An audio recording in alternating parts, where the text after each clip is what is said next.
This is Maximum Lawyer with your host, Tyson Mutrux. This week I'm joined by Justin Berry, the creative genius behind Ryan Pineda's billion views online and a proven expert in building powerful personal brands. In this episode, Justin shares quite a bit with me, but he focuses mostly on how law firm owners can elevate their own practices by applying the principles that have driven massive success in other industries, including the formula Justin used to help Ryan Pineda achieve 1 billion views online and how you can apply it to your firm. We talk about a lot of different things, including authenticity and personality and how they're the ultimate trust builders and how to create impactful content consistently without overhauling your daily routine. Get ready to take some notes on this one. This has got a lot of information that you're going to want to write down. You don't want to miss this one. Let's dive in with Justin Berry on Maximum Lawyer.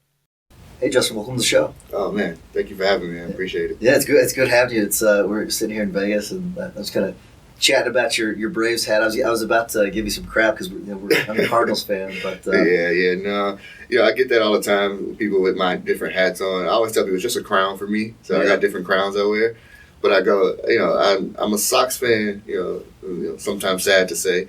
But I'm a Sox fan, and then I have every hat. So, hats to match the fit. So, White Sox or Red Sox? White Sox. White Sox, yeah. There's only one Sox. That is sad. Yeah, it's unfortunate. Yeah, but so we were just kind of chatting about like new media versus old media, and because we were talking about the election a little bit. Mm-hmm. Like, what do you legacy media? Like, all the cable news networks. Like, what do you think they're thinking right now about their future? Yeah, we're seeing quite a bit of like a change in media in general, and so legacy media is they're never going to be gone because they're still important. They're still extremely important, and it's when you consider the election, you got to think the people that watch legacy media, those shows during the day, the cable TV, those are the main people that go out and vote. That's the older generation that's at home. So right. Most of them retired, right? I guess. They're watching cable TV in that way, so it's not obsolete where it's got to go away. But I think what we're seeing now, especially what we saw with campaigns, you're going to have to dive into these other areas of media, the more, the new form of media is like what I always call it, because there's no way around it now. Yeah. To reach masses, you have to get on certain people's platforms and really be able to do that successfully. How do you think that's going to affect, like you see like injury lawyer advertising, things like that? How do you think it's going to affect that type of advertising and those types of firms that have relied on like billboards and TV for so long? Yeah, I mean, I even see it here in Vegas, right? Like there's a certain level of lawyer that you see on every billboard, right? Every time. And you got to think, we can add up how many people pass that every day. Whereas, someone like yourself that's doing a newer form of media and other types of media, you can get millions of views from one video. Sure, yeah. And people can find out about you in that way. I think one thing that a billboard can't do that this new form of media can do is build trust. Sure. And so while I'm looking at your sign and you got a little catchy phrase on it, that's cool. It caught my attention as I'm driving or as I'm walking past it, but I don't know anything about you. And so it's these type of conversation pieces, and I've seen it in every business now that can really propel your growth in that way. It's a really good point, and I've always wondered how effective really billboards are. I worked early on in my career for what I call a billboard firm, Mm-hmm. and I always said, you put up billboards, you're going to get billboard clients because you're like, I'm not going to go hire a lawyer based on a billboard. I'm just not going to. But if you look at, to your point, like look at the big Joe Rogan interview with Donald Trump and JD Vance. They went on that interview and people really got to know them. I think most people know who Trump is at this point, right? Yeah. But then you got like his running mate that goes on there, and you compare that to the Kamala Harris and Walz, like they didn't, and so it's a really good point about really getting to know the person. Yeah, I mean, really break that down, right? So if you look at what happened, the Joe Rogan YouTube, let's say just the YouTube video, 60 million views, right? Incredible. 60 million views, right? You go to and what he did was with Joe, you sit down for hours, right? Like that's 3 hours. Like that's how those interviews are long. So he even did Flagrant too, which he did, yes, comedic podcast, right? Yes, yeah. He sat down with them for I think 2 hours or something. Schultz, Andrew Schultz, Andrew Schultz, guys. yeah. And so, even in that interview, because I watched that full thing, because I was like, why is he, like, there's some type of strategy behind it. So it was a wild interview. I watched that one too. But you know what it did for the young men, right, that watch that type of content? What it did for them is I got to see Trump differently. Sure. Right? You got to see, we always knew he had the personality, right? He's witty, right? He's sharp in those type of ways. He knows how to, conduct himself to be able to catch your attention, right? That's what he's good at. But I also watched him be a little bit more human with kind of like, kind of tearing down the shield with comedians, right? It didn't feel like a got you interview. So he can do that. But that's what these conversations do. That's what podcasting does. That's what, these type of formats do. They kind of break down that wall so that now you get to actually meet Justin and you get to actually meet, like, the host. Like, this is how it goes. And so I really found it interesting that on, Kamal's side, because truthfully, I'm not political at all, right? Like, I vote for whatever makes the most sense for me and my family. Yeah, absolutely. Right? And so when I looked at both parties, I was like, man, like, hers felt like she only gave him an hour. It felt like super, like, talking point. Like, I got these dialed in, I'm going to say. And so I was like, yeah, like, you guys are missing it, the new media part of it. Like, you can't treat new media like legacy media and have your talking points dialed in, almost rehearsed. Right? You have to kind of open up and be authentic to who you are so that, like, we can read through that. And that's what's great about the video. So you have, I mean, podcasting's been around a while now. It was funny because I remember, and I don't think most people realize this, it actually started in like 05, with the iPod. Yeah. And just, it didn't pick out, it didn't gain traction like till the 2010s, but it's really caught on fire. But like, not everyone, I don't think, is going to be able to do a podcast, right? Mm-hmm. There's a lot of them out there now. There's a lot of competition. And I wonder, is there a next thing? Like, podcasting was the next thing. Mm-hmm. Like, have you all kind of looked at the horizon to see, like, what's around the corner? That's a great question. So let's just break down what we've seen so far, right? Yeah. So it went from celebrity,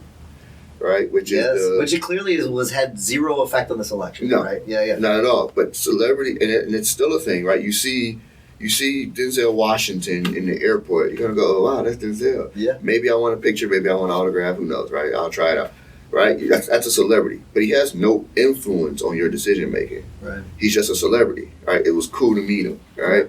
Then you have the influencers. Right, that's what we've seen in the last 15 years or so. Right, the rise of the influencer. Those are individuals that can get in front of a camera, have enough charisma and personality, and can communicate well enough to say things and do things that makes you think about wanting to do it. Like the Logan Pauls of the world. Exactly. Yeah, Mr. Beast. Kim Kardashian. Right? Yes. They develop business from their influence. The celebrity had a talent, developed skill, honed that talent, became great at it. Whereas the influencer may not necessarily come in with this massive gift that they have, right? But knows how to be charismatic and communicate well enough to grow influence, right? So then you have the influencer. Then you have what I call the personalities, right? The personalities are your streamers, right? We saw Donald Trump do Aiden Ross. We saw him do, like, the difference between those is the streamers, right? And the personalities, they engage. Yeah. Right. So celebrity, no engagement whatsoever. The mystique is what makes them the celebrity, right? Yeah. You don't know anything about them. The influencer, you can see their life on the screen, but you're not necessarily engaging a ton with them, right? Like, you might be almost like the billboard. Exactly. Interesting. You might be commenting, but you're not necessarily. You're hoping they say something back, right? Yeah. Then you got the personalities that's like, I'm in the room with you almost, right? They're reading the chat as we're talking. Right. It makes a big difference. All those type of things, right? But then I always say everybody else that does create something are just creators, right? Right, yeah. So, like myself, I'm not a streamer, I'm not a celebrity, I'm not an influencer, I'm just a creator, right? So I can make content, I can speak on stages, I can do all these different things to create the content for you to intake, but I'm not necessarily in the chat trying to see what everybody has to say. I'm not a celebrity, and I'm not like, I don't consider myself an influencer. I'm not trying to sway people to a certain thing, right? So there's those creators fall on, that's education, that's entertainment, that's all those other pieces around it. So when you talk about, like, the evolution and what we're seeing happen next, there's going to become a point where that influencer's creed and ability to actually make change or, like, move people in a way, they're going to have to get more engaging. They're going to have to. You just kind of exploded my brain, because it's something then, because I'm thinking about, like, how lawyers are going to have to start marketing, right? Mm-hmm. And I mean, are you saying that they're going to have to start to be that streamer type? That what'd you call the person? What'd you call them again? I call them personalities. Personalities, like yeah. so.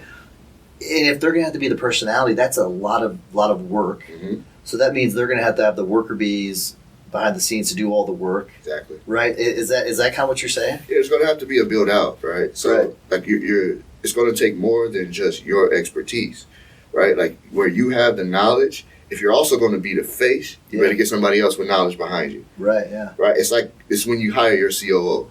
Right. It's when you hire your producer. It's when you hire your PR. Like it's when you hire all those pieces to implement for you, right? The operators. But that face is going to have to be the driving force. I did a workshop yesterday. We did a workshop. We had about 75 people at the workshop, and they're just coming to learn from. Was it here in Vegas? Here in Vegas, Yep. And one of the things that I spoke about, because I always get the question, hey, I have a brand and a product. Do I put my face on it? Well, it's funny because with lawyers especially, like if you're the face or if you're the name, you name the firm after you, the client wants to hire you. Right. You know, so that's an issue. Yeah, and so if you also if you have a team already and you're not empowering that team, right, then you're always going to be in the work, right, 100%. and they're not going to be as valuable as they should be, right. So there's different things that you got to kind of focus on in this new phase of what people are doing in their business, especially for lawyers and other entrepreneurs, because like for instance, I work with Ryan Pineda, right. You have no idea what I do, who I am, and most people that actually do know now what I do, it's only because he co-signed it. Yeah. Right? I've always been behind the camera. I've always been, focused on helping build a brand versus actually speaking about it. But your role is integral, though, because you know how it all works. Right. Yeah. Right. And those are the individuals that, like, if they can communicate well enough, if they can actually, find a way to educate, will assist most in the face's business. Yeah. Right? So it's like, Ryan, I'm here, and we roll, and I'm going to make sure your brand keeps growing, and we're going to keep doing what we're doing. But you shouldn't have to answer the questions about the content all the time, right? They should be coming to you for real estate and business advice, right? The big ticket stuff, right? That's what they should be coming for. Let me take on what's happening in the content space, in the media world. So let's dig into this a little bit more because I think this might help lawyers like find their COO types, right? So how did you get connected with Ryan? Like what was your background? That's awesome. So I originally was moving to Vegas. I moved to Vegas in 2018. The original plan was to start with the Metro Police Department. No, wait. Okay. Wow, that's drastically different than where we are now. Okay. So I graduated from Valparaiso University in Indiana with a criminology degree and a minor in psychology. Wow. With the goal of becoming a police officer, hopefully making it to the federal level. My dad was a 30-year cop in Chicago, so that's where kind of the influence comes from. Is that like about an hour from Chicago? Valparaiso, yeah. So I would take that drive on the weekends, headed home. But that's what my plan was initially. And we took the little money we had coming out of college and put our down payment on our apartment here. Yeah. And a week before we were set to move, I tore my patella tendon in my knee. How'd you do it? Playing ball. Of course. Like I was trying to stay in shape, trying to get runs in for getting ready for this academy. I started the academy in 2 weeks from that move. And so the plan was to just be ready, stay active, and do it. So it was like, hey, I got one more go around with my guys back home before I moved. It was the last one. It was the last last run. And so a week before we were set to travel across the country, I tore that patella tendon, complete rupture. I remember when it happened, it didn't hurt. Oh, interesting. And so I was like, okay, this isn't good. Right? Yeah. Because when you don't have the pain, that's a problem. I played ball, so I'm like, I've seen enough people like tear an ACL, and it's like it's painful. Like they're screaming, and I was like, I don't feel a thing.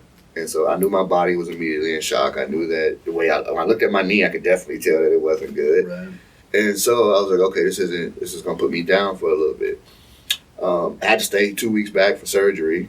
Me and the wife prayed about it, went to sleep, woke up, and I was like, I'm still hearing that we should go. Yeah. So she took that trip herself, drove back down, had our stuff in our car. She drove it herself all the way across country. So what'd you do? Moved in. I had to stay back for surgery. I sat and watched her on my Find My app go across the country. Oh, any kids at the time? A 1-year-old. Oh, she had the 1-year-old. So she didn't take the 1-year-old. The 1-year-old staying with the grandparents. And That's then a week after my surgery, I flew. I took that straight leg, and I put it across the aisle in the airplane and flew across with the 1-year-old and the grandparents. So wow, that's what led us to Vegas. Okay, so you get to Vegas. I mean, did you give up on the dream at that point, or did you say, I'm still going to become an officer? My plan was still to become an officer. And so the doctor told me that I wouldn't be able to run for a year. And I said, Doc, you don't know me. You're crazy. Yeah. So 3 months I was working again. I started with the armored truck company. I couldn't even run or jump or anything like that. So I would wait till they all went inside the building and up the stairs, and then I would go up the stairs because I had to go one at a time. Yeah. So I did stuff so that they wouldn't see it, and that was kind of how I rehabbed as well. It was like, I can go rehab in the gym with somebody that's going to like keep me here because I'm paying for it, or I know what I got to do. So I kind of did that myself, and started with the armored truck because it was like the closest thing. That was always the next step for people with police. Oh, right? really? Like you go to armored truck, you learn how to use your weapon, and you learn how to lose the fear of being out in the streets in a dangerous type of position. It makes sense. I never thought about that. Yeah, armored trucks are like the gateway to police, or if you're military, it's like, all right, I'm out of the military now. I can't be police. I'm gonna go do that. So that's kind of how that works. So I did that for I think 6 months or so. And then I was serving at the local church is how I met Ryan specifically. Oh, interesting. So I was serving at the local church, and somebody came up to me and was like, I told him, I was like, hey man, I want to get out of this job. I want to do something that I'm a little bit more passionate about. And he was like, well, this guy's looking for a podcast editor. And so I DM'd him like, did you have any background in podcasting? Bro, not really. So no. Not really. Like I had done 2 podcasts before that. Okay. Oh, yeah. But it wasn't like, these were like friends. Like it wasn't like a serious thing. And that was really the only experience I had. I just know me. Like if you give me an opportunity, I'm gonna make it work. This is still back in 2018? This was 2019. Okay. So 2020. Okay, 2020. Okay. Early 2020. And so we had that conversation with him, and he was like, all right. So I DM'd Ryan, and I was like, hey, you found your editor. Don't worry about looking for anybody else. Do you think he was going to respond? No?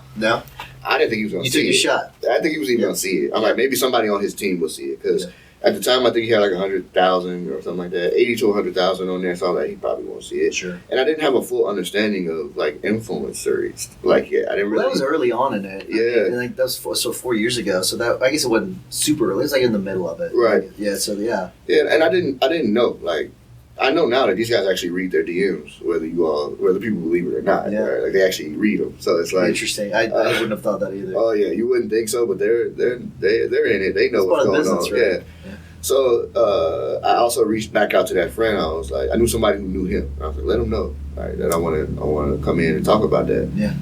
So he ended up calling me. I came in. We spent an hour and we talked more about faith and family than the job.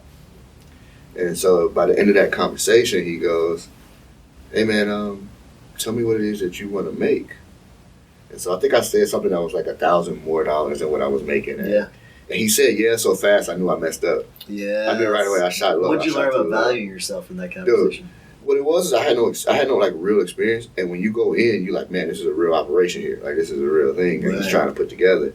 And and Ryan's the type of guy that like he knows his vision. So it's like straightforward. I know what I'm trying to do here. This is what I want to do. Did he convey that in that interview? Mm-hmm. What did that, as a job candidate, like what did that mean to you? So like it's hard to get behind someone that doesn't know. You know what I mean? Yeah. It was easy for me. One, the Faith and Family Talk told me that we align on certain values. And so that means like I can see this becoming more than just me being a video editor. Yeah. Right? Like there's other ways that I can support this mission. But then him understanding is like he was flat out like I want to be the most known house flipper influencer, I guess you could say. Right? And he was very clear on that. And so I was like, all right, I can help make that happen. Right? So you had limited experience. How did you convey confidence? I mean, were you open about like I got limited experience, or were you just like I'm gonna figure it out no matter what? Yeah, and that's my mindset at everything. I'm gonna figure it out. Like I'm always gonna figure it out. But for me, coming up playing sports, for me it was like you always think you're the best on the court. Yeah. Like always. Yeah. Like I'm never. I can make that shot. Yeah. Yeah. Every time. I want the ball at the end of the game. I don't care who I have on my team. Right. Like, it doesn't matter who I'm going against or who I have on my team. I want the ball.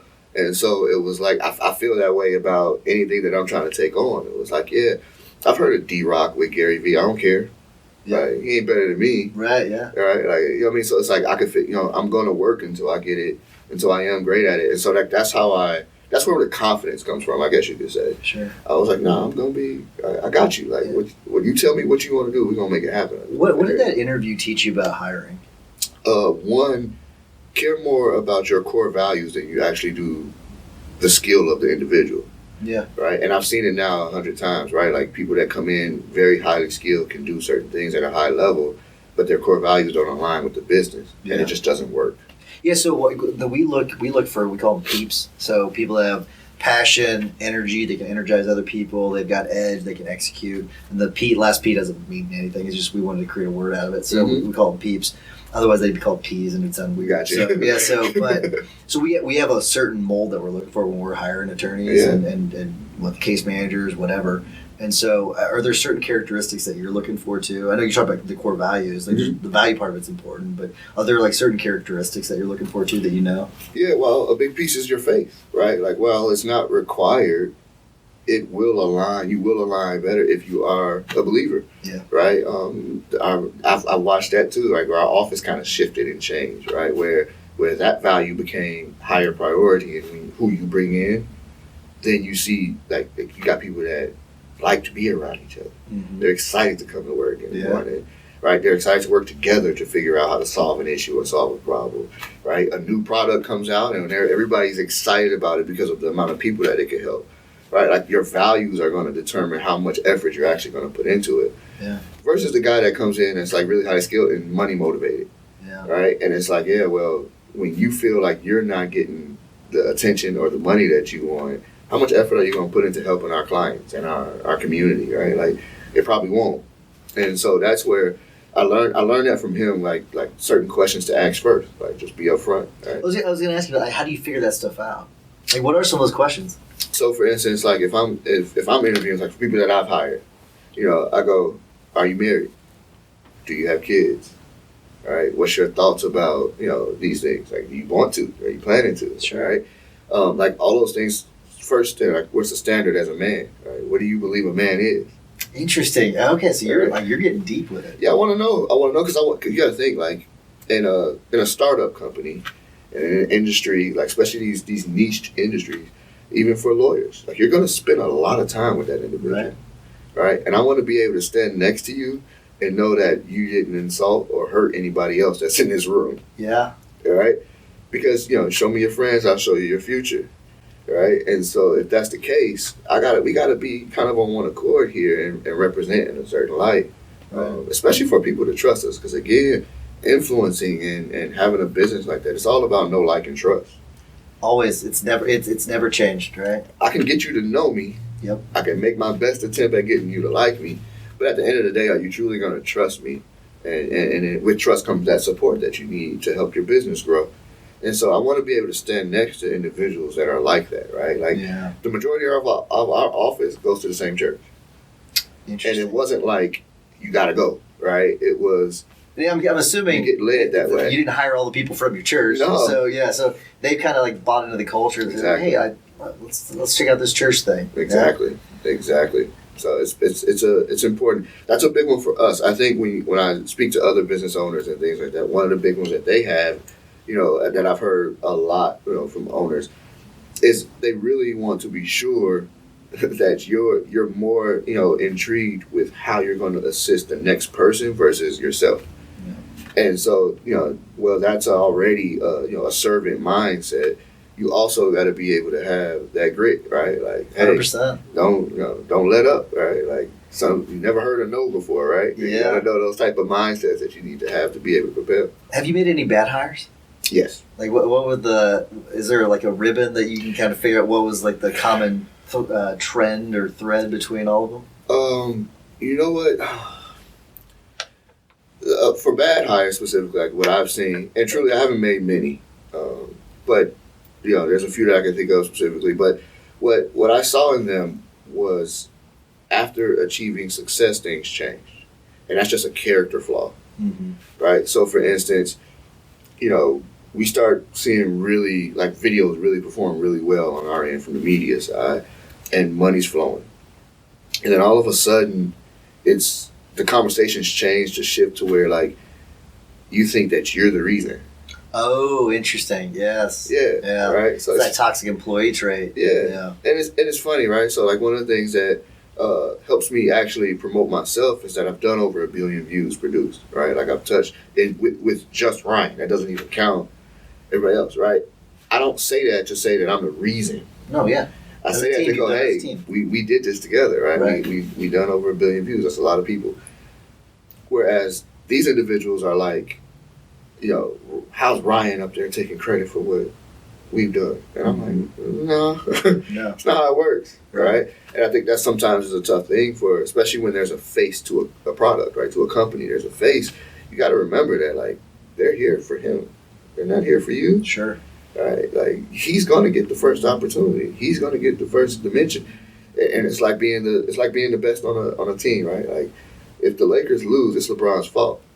If they win, no matter who hit the last shot, it's LeBron's fault. Absolutely. Right? And that's just a part of it. And why didn't LeBron take that last shot? Yeah, exactly. Yep. Yeah, right? And so I think what happens is that people see success that they've never seen before.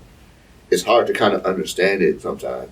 And in media, it's hard to quantify it sometimes, truly. Yeah. And they begin to kind of like, they believe their own hype. Like, you were a part of this. It wasn't you, right? How would you say that culture affects the quality of the work? That's really good. It's contagious, one, right? That mindset is extremely contagious, right? Where you talk to your coworker about what you want. I need a new raise. I need more money. Like, how come he's driving that? We driving this, and all those kind of things. It's contagious, and it starts to kind of bleed into other areas of the business if you got people that are communicating, right? Remember, I said the business are people that like being around each other. Yeah. So that can change. And it can go the other way too, right? Yeah. So it can go the positive or the negative. Exactly. Right. Exactly. So it does kind of shift culture, and then you get those individuals that's like, you can feel it on them, right? And it's like, oh man, what's wrong with you, right? Like, what's important in that case, and I say this to any person, get rid of them right away. That is something that we see people, they make that mistake. They hold on to it way too long. And they don't realize that the damage is being done on a daily, actually hourly basis. Yeah. Because what they don't realize is that they're talking about you behind your back. They're talking about the owner behind their back. They're talking about the other employees behind their back. They're causing all this chaos. And you think, oh, it's no big deal. I'll put it off for a week or two. But you don't realize the damage is being done every single day to your business. They're talking to clients. Yep. They're having a massive effect on you that you just don't see. Yep. One of a big piece of advice Ryan gave me when he made me producer and overall of the media, he goes, be quick to fire, slow to hire. And I was like, yeah, you're right. I was like, but it was hard because I had relationships with the people. Mm-hmm. All of my hires were people that I had other relationships with. And so he goes, remember, like, you have to, you got to trim the fat quick before things get too heavy. Right. And so I go, okay, all right. And one thing I trust, while Ryan's kind of like a leader in it and he may make mistakes, I trust his discernment and I trust what he believes in for the future because I've seen it work so many times. How did he figure all that out? I think people in his shoes, there's a certain level of genius, right, in areas. But I also think it's just life experience, right? Like, he played, minor league baseball, and he worked to get up to those big leagues and just was never able to actually do it, right? And then in business, it's no different, right? We see it on teams, and I think that's why we can kind of get along so well, because I saw it too. Like, I saw opportunities go to people that shouldn't have got them. Yeah. And then I saw people take advantage of opportunities. And I was like, okay, all right, like, this is kind of how it works. Then you see trial and error. You got that one teammate that's mad that you playing more. All right, but he's supposed to be your friend. Mm-hmm. All right, and you got to figure out how to navigate that relationship. Balance a little bit. Yeah. Right, so those are all things that like that world really applies to how you operate businesses as well. And I think if people kind of took a step back and peeled some layers back and looked at just life in general, family, right, you can see how some of those things apply to everything. Right? Like understanding, like there's a real power to like understanding where another person's coming from. Mm-hmm. It really is a superpower because if you could understand that, you can understand like the human nature of things. It'll take you a long way. Absolutely. Absolutely. I want to go back to the celebrity and then influencer, the personality, all that. How is that? When did you first identify that trend changing to that personality type? No, that's a great question. So 2021. I started to see a shift. So early. You're way early on that. Yeah, we started to see that change happening where live video was very important. I saw like, what you always got to pay attention to is the platforms when they add new features, right? It means a lot to the platform, right? So when Instagram adds live to it, and then YouTube follows up and adds a live to it, and then you got TikTok, you got all these other platforms that are adding live features. Then you hear about Twitch starting to take off, and you hear about all these different platforms that means something. So let's say, okay, so with that, are there, like let's use Instagram as an example. Like, do they reach out to the creators in advance and say, hey, we've got this feature coming, or do they get your feedback on it first? How does that work? There's always a beta phase. Okay. And and they come to the influencers first, right? Yep. They give them access to some of the features early on, right? So like, for instance, probably a recent one, let me not say recent, the one within the last year was YouTube added A/B testing for thumbnails. All right, where I could create 2 different thumbnails and they'll A/B test it for me, and they'll pick which one they believe is working the best. That was something that not every creator had early on. That's a hell of a feature. And I could remember being like, come on, man, like, why not giving it to us, right? Yeah. And when we got it, I was like, yeah. And then I realized that we got it and everybody still didn't have it yet. I was like, oh, okay, so they're rolling it out to certain things.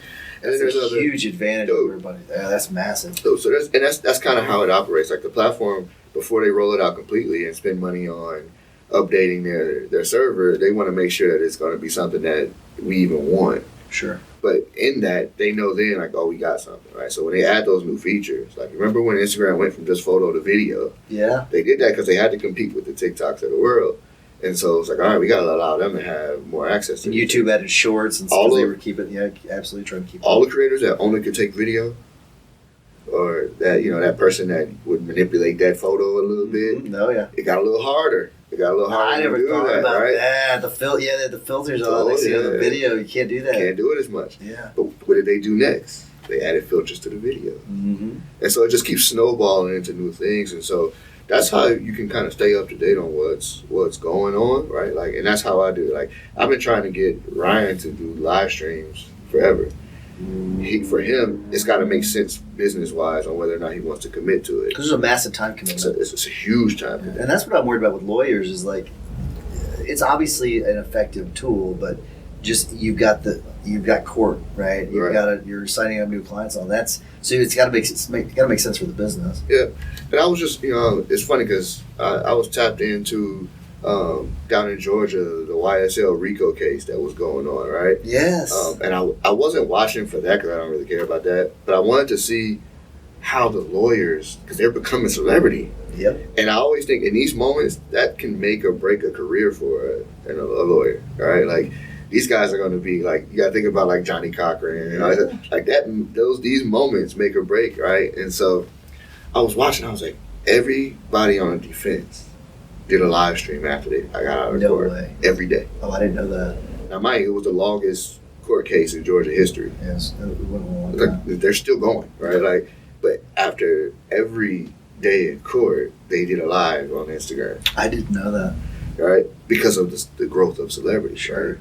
You start to know Brian Steele's face now. Well, and that's a risky thing too, because like we have certain things we can and can't say. But who knows better than you? It's what true. You can say. Yeah. So it's really interesting to see, like, and it's going to play a huge part. Like, there's going to be some changes that they're going to have to make to be able to really kind of separate themselves from just the average. Yeah. Well, how do you deal with, so, we talked about new features, but what about like new platforms? So you said that like once Twitch started becoming popular, I'm guessing you all weren't doing anything on Twitch. Mm-hmm. Like, how do you avoid from like following the bouncing ball? Like we're like, oh, it's a shiny object, I'm gonna go do that thing. Because there was that, I can't remember the name of the platform, where it was just audio only. Remember, it was like like Clubhouse. Clubhouse. Yep. And the moment I saw it, that looked stupid. I was like, that's not gonna go anywhere. It seems like it may still be around. I don't know. It's not very popular anymore. Yeah. But like, how do you avoid something like that where you invest in a new platform and it not go anywhere? I don't. So I'm a believer of do it all. Okay, and that was part of my question. Is like, do you just do it all? I believe do it all, because you got to think there were some individuals, like a lot of, especially my age and up thought TikTok was stupid. Yeah. It was like, don't get on this platform. It's for kids. I wouldn't say I thought it was stupid. I was one of those people that was like, I don't get it. It won't benefit me at all. Yeah, it's right because it's so addictive too. Or like I actually don't get on it because if you're a consumer, it's dangerous. It's dangerous. But even as a producer of content, sure. I was like, I don't know if this is worth it. Like, these kids aren't buying real estate for the niche that I'm a part of, right? Yeah. Like, they're not, you know what I mean? So it's like, why should we do that? Now, Ryan has over 1 million followers on TikTok. Yeah. What that did for us, though, is just validity in certain rooms, right? And it does get eyes, right? And so stuff does happen. But if we wouldn't have never taken the chance on that, yeah, that's 1 million followers that we don't have. Okay, so here's a question I have with that.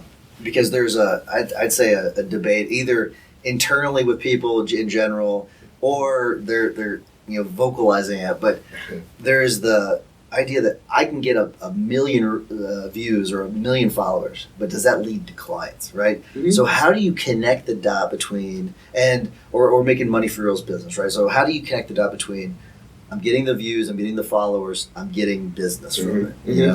Well, here's what I was going to say next. Even to the last question you asked about, should I jump and be on all the platforms? Yeah. The reason why I say do all of them, because there are efficient ways where it doesn't take you any more work to be on all of them. Right. Right. So our TikTok content was never made for TikTok.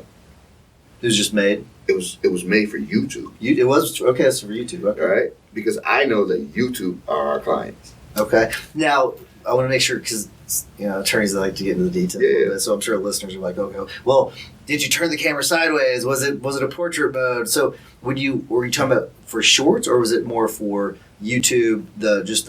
So you have the horizontal view, and then you convert those into portrait view. So let's run through the process, right? Yeah. We film. Let's say he's filming a direct-to-camera video, right? And for those that don't know, direct-to-camera is me looking directly into the lens and saying what I want to say, right? Gotcha. I barely do that. I hardly ever do that. Yeah. Most people get uncomfortable because it is awkward. I'm looking into this. Well, I camera, have zero problem. I usually just look at the guest. Yeah, right. But that's what those type of videos are. We were filming those type of videos wide enough to go on YouTube, correct? Right? That's that 16 by 9 landscape, right? But when we cut those, we film it wide enough to be able to cut it so that it's framed vertical. Right. So where I can go get 10,000 views on YouTube on a video or more, right? I can also put that on Instagram Reel and get another 100,000, which also goes to TikTok and gives me another 300,000, which then I can take parts of the transcription, put it in an AI ChatGPT and ask it to write this post so that it is optimized for LinkedIn. And now I have a LinkedIn post that's going to go out and do it. Right? I can take that same transcription and do a vlog. Yeah. Actual blog where it's written out and it discusses it with just a picture of that image of a still shot of the video that we had. Incredible. Right?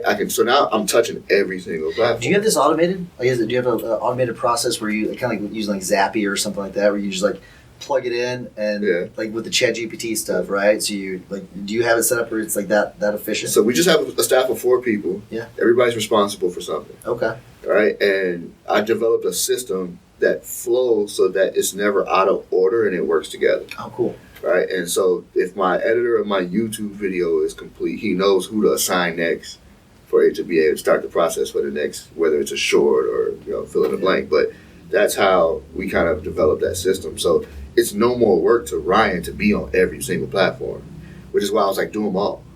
Right? See, that's nice. Like, so what are you? And I don't know if you mentioned this, but like, what are you using? Is there like a specific platform that you can plug this stuff into that it pushes it out? So our project manager, no, we don't. So that's posting. You're referring to like action. Yeah. So I believe in posting organic on everything. Okay. All right. Here's why. The platforms are created and they are valued by how much time you actually spend on it. Mm-hmm. So if I use a third party to actually just post out, that's no time spent on the app, and you better believe there's some type of AI system that alerts. Oh, that's wild. So if you're a creator right now, and you're curious of why, like you've been using like Monday or one of the apps that can push stuff out, and you're kind of curious on why like my videos have like tanked since I started doing that, it's because you're using that third party, and you're not spending actual time on the app. So would it make sense? Let's say you're a lawyer, you're kind of starting out. Would it make sense to pay some kid to kind of hang out on your freaking social media profiles? Absolutely. there's a college student right now that's in school to become exactly what you're doing right now that would love to get insight on what people are asking, people are saying, and also on those videos. Not only that, they get to intake your information by watching the videos every day. So a lot of our early hires were creators that were also interested in real estate. Oh, this is a great idea, because I could hire law students that have an interest in being injury lawyers and just say, like, hey, here's what I want you to do. So while you're in law school, you're consuming my content. Exactly. You're doing it. Yeah, you make extra money on the side. Yeah, I have 3 clients right now. 3 clients right now that I'm training a guy that's in a position to be just like what I am for Ryan. And everybody that they have hired have been from the local university or the local church. Church is where you can find service, people that are knowing how to serve and want to serve people, but they also get professional grade stuff right away. Right. It's the only place that you get that, all right? Yeah. So you don't have to worry about, like, this camera guy already comes with skill.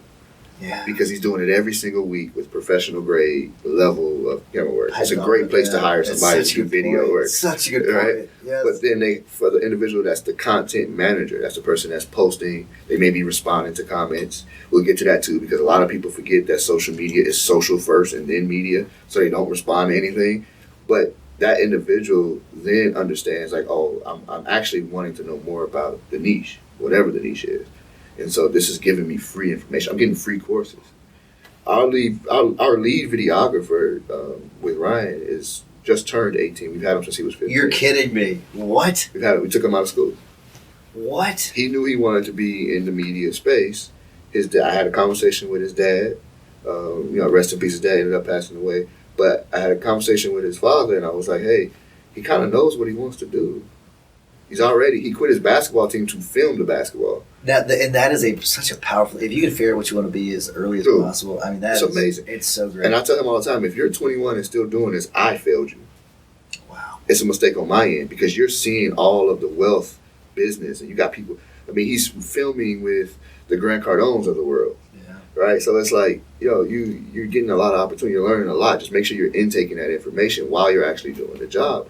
But at 15, at 16, it's a great opportunity for a kid who also understands the platforms, who's also on it anyway. Yeah. Right? Live on it. Yeah. And so they're perfect hires for those situations, especially if they're a little bit, it's got to come with some maturity. Yeah, that's also a good point, because like most kids aren't going to be able to do that. Which is why the church is a great place. Yeah. Yeah, you're right.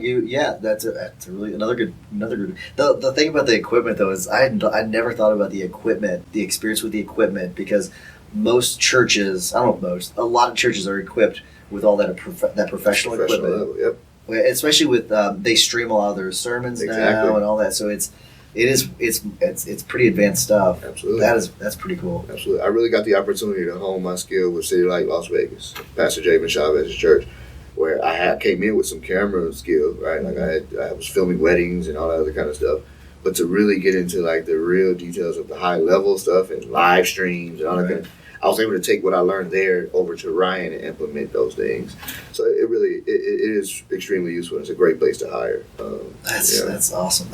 So I want to go to the social part that you mentioned, and it's be more broad, and you kind of go wherever you want with it. But you mentioned the social. I wonder, like, what is the recipe? Because you've got like engagement's important, and I to be honest with you, I find that to be the hardest part, because I think we're busy lawyers, right? Absolutely. And so you can get the post up, but then the comments and all, it's like, it can get exhausting, and you can get distracted. I think the part that I hate the most is going on, and I will intentionally go on to try to comment just for the engagement, and then I'm distracted by 20 other people. You know what I mean? So, but to back up, though, like, what is like that recipe that we're looking at? And then you kind of go wherever you want to. Yeah. So what's important is to find the most efficient way, and again, it should be the least amount of work for you. Sure. Right? Whatever the easiest way is. So, for instance, if you feel like every time you get on, you start to get consumed with it, then maybe set up some automation. Okay. Right? So, for instance, every time somebody comments a certain thing on Ryan's page, you'll get a response. It's not him, but it's what he would say. Okay. Right? ManyChat is AI that's perfect for that. ManyChat? It's called Many, M-A-N-Y. Okay. Chat. Yeah, it's a perfect AI. It's got automations all up and through it. For instance, somebody comments podcast on Ryan's post, they'll get a DM of the most recent podcast. Oh, so it's not just like some generic one. It's like the most recent. It's the most recent. Hey, check this video out. You're gonna love it. Right. So if you notice, we'll set it up where his story says DM me podcast or comment podcast if you want to see the full. That's even better. That's so we're leading you where we want you to go. So he doesn't have to try to send the video out to everybody. Right. For me. Are you tired of the marketing guessing game? Does your website feel more like a digital billboard than a client magnet? If you're nodding along, you're not alone. And it's time to stop the uncertainty and start getting real results. Let's talk about your marketing spend. Are you just shelling out money every month and crossing your fingers? Do you ever wonder what impact your marketing is really having on your revenue? Well, it's time to take the guesswork out of the equation with Rise Up Media. We've been working with them for over a year, and the feedback from our fellow members has been fantastic. Rise Up Media is here to take your marketing to the next level. They'll even perform a full audit of your online presence, giving you the good, the bad, and even let you in on what your competition is up to that you're missing out on. And the best part, there's no obligation, no catch, no pressure. If you decide to work with them, their contracts are month to month. That's right. No long-term commitments tying you down. So what are you waiting for? To learn more about how Rise Up Media can transform your firms, visit riseupmedia.com/maxlaw, and Rise is spelled with a Z. riseupmedia.com/maxlaw. Content would be a key word for me, right? You say something with content in it. It's a couple automations I could fire off, right? It could be, hey, if you're interested in learning more, I can help you with that. Sure. Hey, what's some questions that you have about it, right? It's to spark the engagement, right? And that's what keeps it going. Now, that type of third party is designed and in partnership with the platform. So you don't have to worry about it hurting your engagement. Whereas other things may hurt, right? Go High Level is another really extremely good service that can implement those automations. And those automations are all throughout the business. Yeah. Because it's not enough time in the day for you to do the job and do that part of the business. So yeah, you definitely want to do that. And what I was referring to when I said people forget the social part is you got people commenting on your stuff that you're not responding to. All the time. Yeah. Right? I'm guilty of it too. Yeah. Right? And what happens is you're not actually creating a community when that takes place.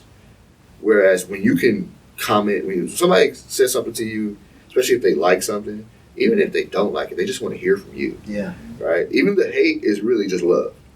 Right? Yeah, somebody told me, they said that every time, even if someone comments on something that's negative, they'll say, yeah, I agree, but, or like they won't say, but they'll say, yes, I agree, and they'll say so it's even if they disagree, I found it an interesting way of approaching it. Yeah. And so these are ways, so people forget that if you're in a social setting in person, all right, and someone came up to you or somebody said, hey, I like those shoes, man, and you just look at them. Oh, yeah. Yeah, then you're like, okay, I'm not going to comment. I'm not going to compliment you. All right, dude's weird. Yeah, what's up with him? Yeah, exactly. You know what I mean? That's how that's going to work. Well, that's what's happening to people on their platforms. Somebody's coming, hey, I like what you said right there. And you're not responding. And they go, well, on to the next person. Yeah. All right? I won't comment on his stuff anymore. It's like somebody saying happy birthday and you don't respond. Right? No, absolutely. What's happening here? And so it's just people have to remember the social part, especially in today's space. Because it's over for the guy that can just speak well and look good and that's done. We're seeing a brand new shift just this year. We're seeing a brand new shift of the guru is gone. So talk more about that. Explain and why is that? So from 2021 to 2023, it was possible for anybody that had some type of motion of business to go on a platform and sell education. Yeah, and we're seeing that it's like in every industry. It's bad with lawyers. Everyone's a freaking coach. It's crazy. Yeah. Well, a lot of them are struggling. Mm-hmm. One, selling high ticket in the economy that we're experiencing is difficult. Yeah. Two, you all don't even have the right track record to even be able to teach me. Mm-hmm. Right? So I'll tell people all the time, if you're coming to me to learn how to go viral, I'm gonna send you somewhere else. I'm gonna send you to somebody else. That's not what I'm teaching you. All right, I'm going to help you figure out how to create a community that's going to generate you revenue in the business. I'm not here to help you get views. I can get 2,000 views and convert 10%, and we're doing great. Mm-hmm. All right, that's how I see it. So if you want to go get famous, be celebrity or be influencer, then probably seek somebody that's going to go. The things that don't work anymore. Yeah, it's going to take you a little minute and you got to figure it out. It's more of an ego play. Whereas I'm going to look at the individual's track record. What have you done in your business? Because that's what's most important. That's what I want to tell everybody. Yeah. Right? How many wins have you had? You know, how many cases have you got? Like, that's what I want to know, so that then when we make the content, it's based on the truth. And that way, the creed is there, the relevance is there. Like, people understand who you are as an individual. Now, the entertainment pieces we add is just going to be entertainment, but you're going to know in the back of your mind, he's a real deal. Yeah, how much do you balance the entertainment part? Like if you have like a lawyer as a client, like how much do you balance like the serious with the funny stuff? I see a lot of funny lawyers. Yeah, I would never hire them. Okay. So I'm glad you said that, because I'll be honest. I mean, and I was kind of like, okay, well maybe it's just one of those things where, like, I see, because you'll see a successful person, and a lot of times people are like, and I'm not, my brain's not this way, but like a lot of people are like, well, they're successful, I don't like them. Right. But I've seen a lot of these successful lawyers that are on TikTok. Well, they're successful on TikTok. I don't know. I have no idea if they're a successful lawyer. I'm thinking, like, I would never hire you. Like, that's like my initial reaction. Yeah. So like, you're a non-lawyer and you just have that, and that's like thinking like, well, why? I don't know. It just, to me, that's where it doesn't compute. Where, yeah, you're entertaining on TikTok, but I would never hire you as a lawyer. So there's a disconnect there. Yeah, you have to look at what the niche is, right? Whatever I need a lawyer for is too serious to be in here playing. Mm-hmm. Yeah. And I don't want somebody that's playing. Right. Right. But there is an entertainment factor to the content.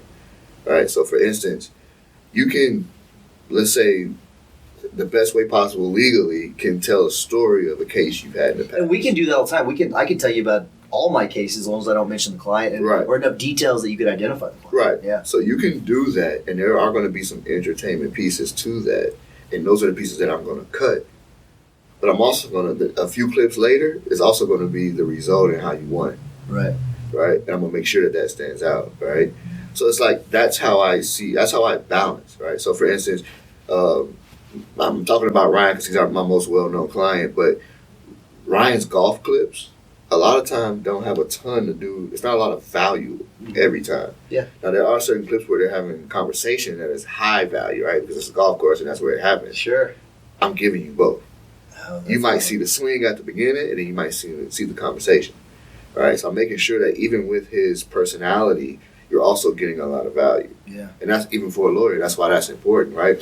There's some conversations that you may be having with your team that will be extremely valuable to somebody that's trying to learn. So who's recorded those conversations? The 15 or the 18-year-old now that I've been talking about. Yeah. So yes. Or myself. Yeah. If we're, a lot of times if we're at a golf course or we're out of town, it's me, because I travel with them everywhere.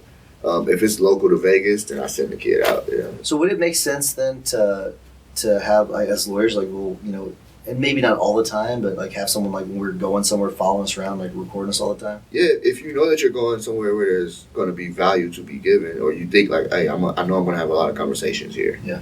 It's great to have somebody there. And are you using like professional equipment when you're doing it, or is it like a cell phone? I switch up. Okay. I do both. Because the iPhones are amazing now. I do both depending on where I want to put the piece. Yeah. So if I know that I need some content, for that feels more organic and kind of raw, what people like in that way, Yeah. then I'll pull out the phone. And then I also have a setup that has an attachment so that a phone can sit on top of my camera. I like it. Yeah. And in that way, I'm catching the clean, professional level kind of great footage, and then I also can press record on that Kind phone. of like a gimbal? Is it like a? It's not even a gimbal. I handle everything. I don't even Okay. use a gimbal because I don't want to carry all that equipment. Yeah. So it's just an attachment that goes on like the hot shoe of the camera, and then it allows for me to have both going. Yeah. So it's pretty. Here's a question I've always had about the audio too. Like, so the iPhone does a pretty decent job of capturing audio, but like if you're using like a professional camera, the audio is different. You usually have a mic or something. Yeah. So let's say you're out on the golf course, right? Yeah. How are you capturing make sure you have good video and audio quality? So usually Ryan wears a live mic. So he's wearing he's wearing a live mic, and then I also have a hot shoe mic. So if he's talking to someone, I need to catch both. I'll click that live off. Oh wow! And just have But if it's just him and I want to capture something he's saying to people, then I'll make sure that they're live catches. So there's production to this. Oh yeah. Yeah. Oh, yeah. There's always going to be some level of production, right? Which is why it's great to have someone else there. Like if he had to do it himself, it would be a disaster, right? But because there's someone there I'm not playing the game, right? And I'm actually paying attention to what's going on. I know exactly what I'm hearing and go, okay, that'd be good. right? And some of that takes some training as well. Like that's what I'm teaching when I'm coaching people is like, hey, if he goes into this, make sure that you press and record. Sure. Don't just stand there and watch. Right? I had to show our guys that because we get all kind of people in there. It's people that they see online all the time, right? And I'm like, don't get hung up on who it is. We need to get that filmed, right? Right, like, yeah. Make sure you're recording it. So walk me, if you don't mind doing this, but so we have a lot of injury lawyers that are watching. We have a lot of different types. So estate planning, criminal defense, okay. law. Awesome. But I'm an injury lawyer, so it's easier for me to kind of go through this route. So let's say you're advising me. Here's how you should do this. Like, would you walk me through how we would how would you start? Like, how would we? What sort of things are we looking to capture for people? Like, would you? So to get the end goal for us would be get the most clients out of it, right? All right. So you make there's a certain type of avatar that you make the most money with. Sure. Tell me about that person. So we call her Mary Green. Okay. And so she is a professional. She's a surgeon, is what she is actually, she lives in Chesterfield, Missouri, which is a part of St. Louis, which is not too ritzy, but it's a nice area of St. Louis, of the greater St. Louis area. Okay. She's got a really good insurance policy, drives a nice car. That's generally, and we have many other types of clients, but that's the one that nets us the most money. Okay. Now I want you to get in her mindset. Okay. And I want you to tell me what type of content does she watch.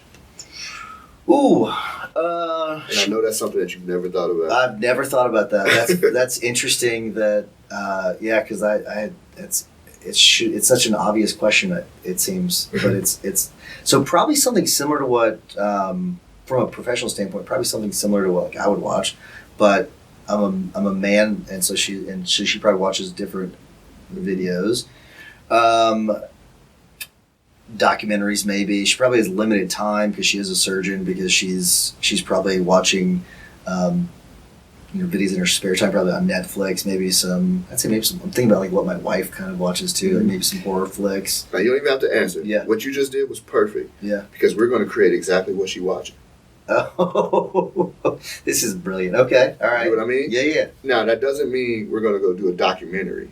Right. What that means is that we're going to show documentary style what you do. Okay. All right. So let's see. You got a call today. What's your schedule look like? So today's all recording for the podcast. I know. This is how I. Okay, so this is just hypothetical how I would coach, right? So Monday is the day that you do your call. Yep. Right. I go. Let's see who we talking to this week, and I'll go. Hey, is there anybody on this call list on your schedule that we can film? And if not, I'm still going to film you. We'll just take parts out that we can't use. So maybe at the desk, and you're recording me. Exactly. Okay, got it. It's going to look like you don't even know I'm recording. Sure. But don't worry about me. I'm just going to be in the room. Right. So you may see me take this angle. You may see me move around. Once I piece that all together, it's going to feel like a documentary. Yeah. So what that does is, and you don't know it, but you're being fed what you watch normally anyway. So if she's watching documentary style stuff, like you mentioned, and you don't have any of it, the algorithm itself is not going to feed her your video. Right? For instance, if you don't like golf, you will never get the golf video that I'm talking about. Sure, yeah. All right? So that's kind of how you have to think. What is my customer, my supporter? I like to call them, I hate calling them customers, but what does my supporter watch on the daily? What do they intake? And how can I create around that with the intention that the algorithm sends them my stuff? Right. Because if it starts to send it to her and she's already worked with you, it's going to send it to other people like her that will most likely work with you.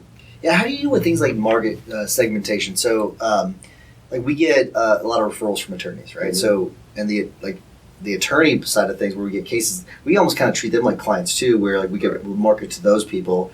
So, but the content that Mary Green might get is going to be completely different from that other side. So, how do you? Is there a way of actually even doing that with the algorithms that would be even effective, or is that sort of like a lost cause where if you split some of the content towards the attorneys and a little bit towards Mary Green, you're gonna split it up so much that it's not gonna be effective? No, so and again, like the way the algorithm works is you don't even see things like in order anyway. Yep. Which is why you can do both. You go on Instagram right now, through your feed, you're gonna see stuff from an hour ago, 2 weeks ago, 9 hours ago. Like it's gonna be all over the place. Which why quantity for me, I always teach quantity. right? Like it's the most important piece for me because I'm getting more at bats, Yeah. right? So yeah, it may split up some stuff for a little bit, but then it might start to work. Could you do something like, okay, Monday, Wednesday, Friday are I'm gonna target Mary Green. Yep. And the other days I'm gonna target the attorneys. You're good. You could create a schedule That's like that for interesting. yourself. Yeah. If that helps you actually achieve creating the content, then yes, Yeah. absolutely. But if like what will happen essentially is you'll get so used to that order that it will become automatically anyway, and you're like, oh, I need some of these types of videos now, Sure. right? Because I also believe in batching, right? So I'm like, hey, I'm gonna come see you for a month. We're gonna do this organic filming, right? And then we're gonna put it all together. And So you're not doing this every day. no. So I was kind of envisioning that. No, Interesting. Ryan, you see how much Ryan, we put out 6 Lots. shorts, almost 4 to 6 shorts a day for That's Ryan. incredible. We do 3 full podcasts a week for him, brand new ones. And then we usually do a 4th one that's just like, a repurposed, right?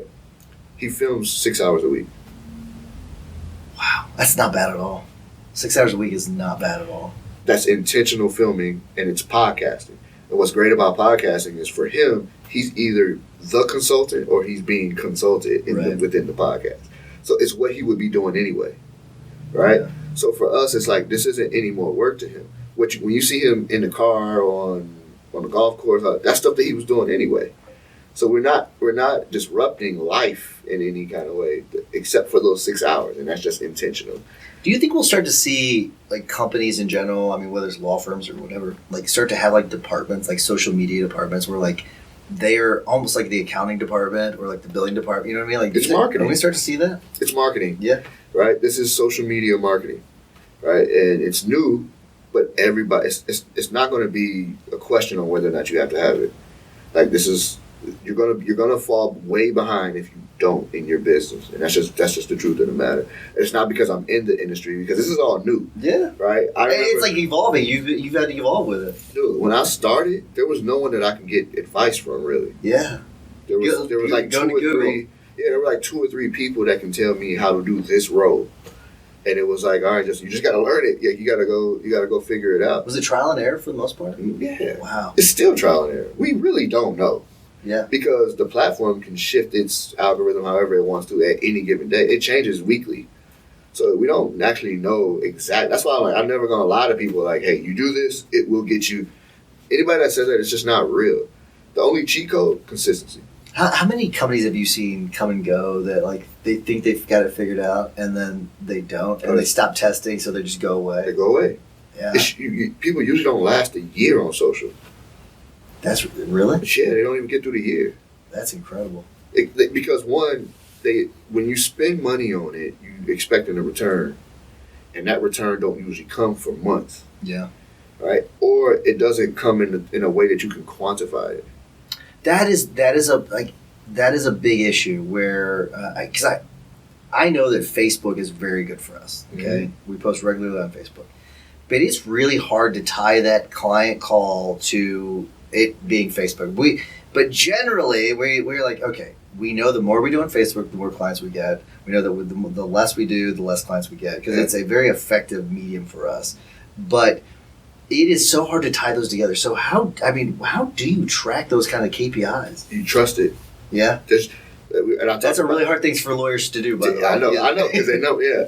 And real estate, imagine, right? Like, these are number guys. Like, like, hold on. Here's what I'll say.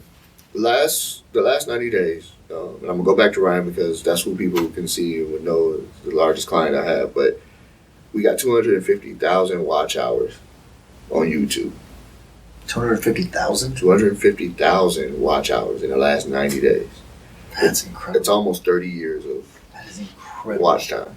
Yeah. I think it's a number that it's hard for people to wrap their brain around. They don't really understand it. I'm glad you said that, because you can't understand that. You can't understand it. Most people will be happy with 250,000 views in 90 days. We had that in watch time, right? Yeah. We had that in watch time. What that means, and for any listener or viewer that doesn't understand, what that means is people are actually spending time, hours of time, with us on the platform. Lifetimes of time. So the point I make with that is, well, I can't quantify how many of those viewers converted into a supporter. Sure. I can tell you that it would take you forever to get that amount of watch time making a 30-second clip. Right. Or a billboard. Or any other form of media. It'll take you forever. It'll take you a ton of them to get to that point. What gets people to support is the time spent. You and I right now are developing a relationship because of the time we're spending and how we're communicating.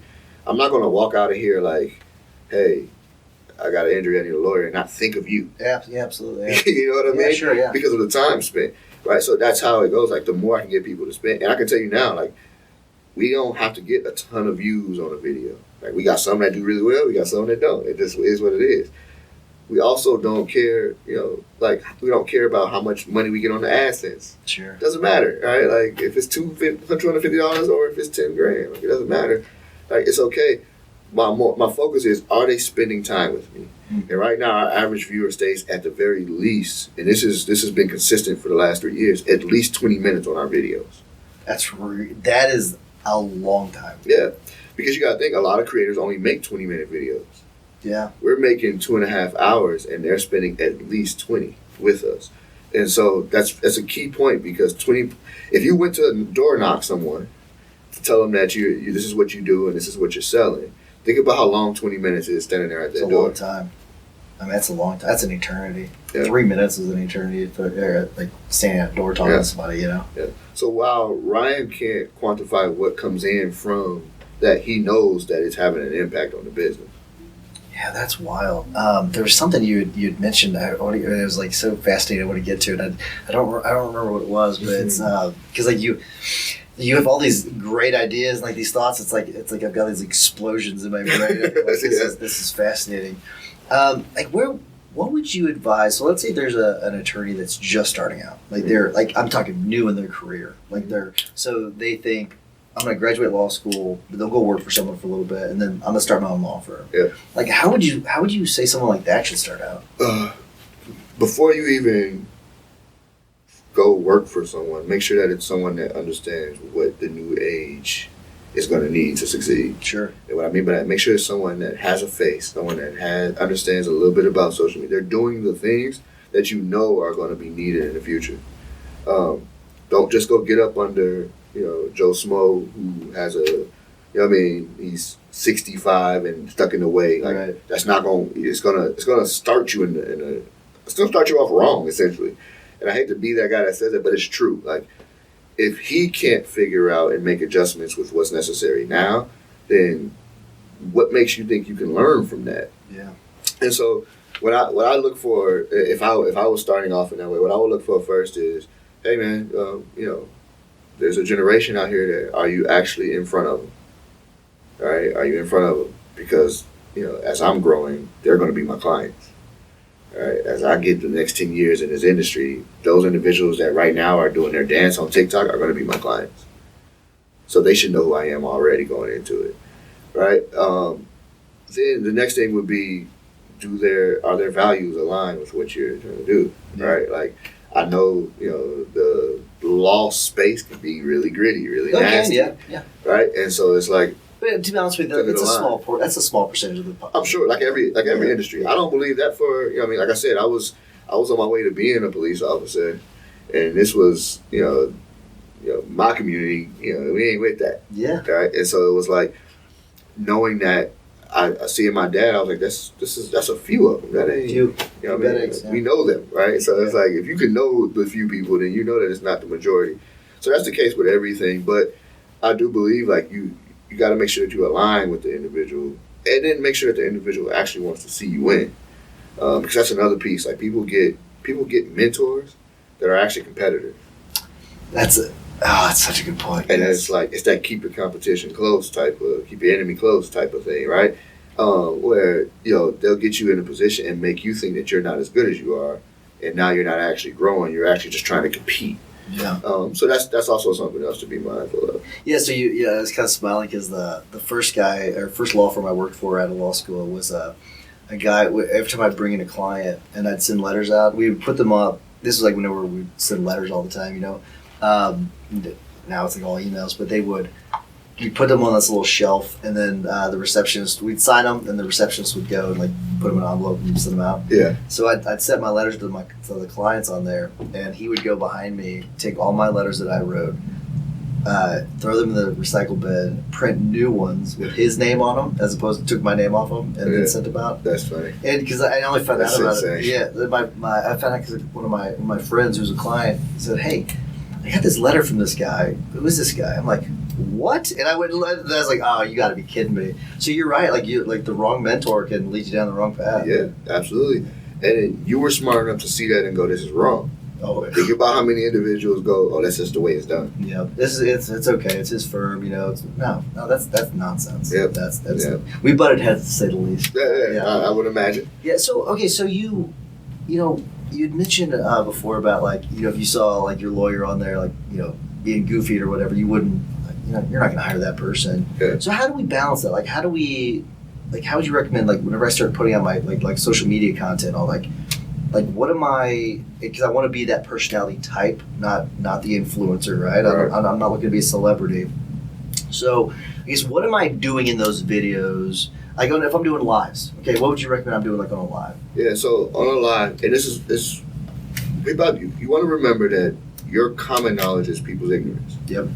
So the stuff that you have up here already, that the experiences that you've already had that have taught you things, are people's. We have no idea. None. Yeah. Right.